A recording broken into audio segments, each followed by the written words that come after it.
Hello, and welcome to Worldview Wednesday. My name's Christian McInnes, co-founder of Reimagining Education, and today's session's on developing pupil religious literacy beyond recall.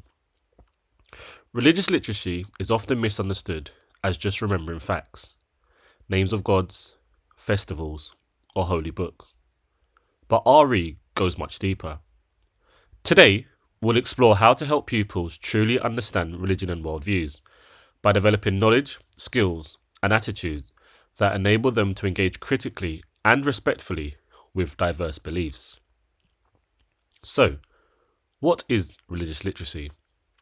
Religious literacy means being able to recognize and understand different beliefs and practices, interpret religious language, symbols, and stories, reflect on the role religion plays in people's lives and societies, engage respectfully and thoughtfully with people of different faiths and none. It's more than recall. It's about meaningful understanding and respectful interaction.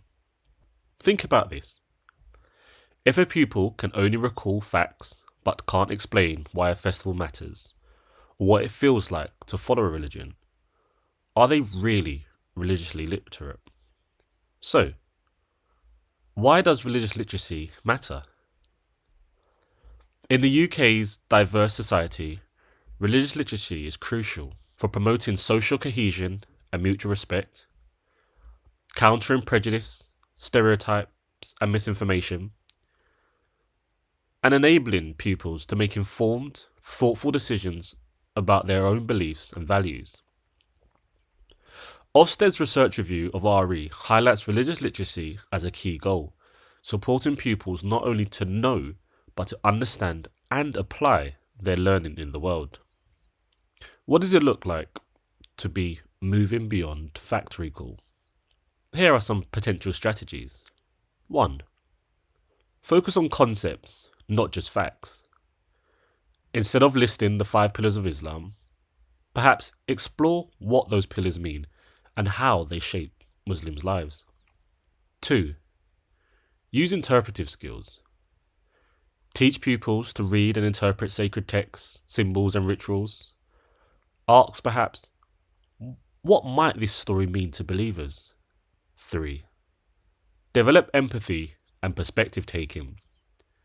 Encourage pupils to imagine being part of the community they study or to consider multiple viewpoints. 4. Apply learning to real-life contexts. Discuss current events or ethical issues through religious lenses. For example, how might different faiths respond to climate change? And 5. Create space for dialogue and questioning. Rather than simple Q&A, use philosophical discussions, debates, or community of inquiry methods. Consider planning lessons with layered objectives, knowledge, skills, and disposition, so pupils build religious literacy step by step. And so, let's explore briefly a practical example. When teaching the Christian concept of forgiveness, rather than explaining the story of the prodigal son, perhaps ask pupils questions such as, what does forgiveness mean in this story? Why might forgiveness be important in people's lives? Can you think of a time when forgiveness was difficult but valuable?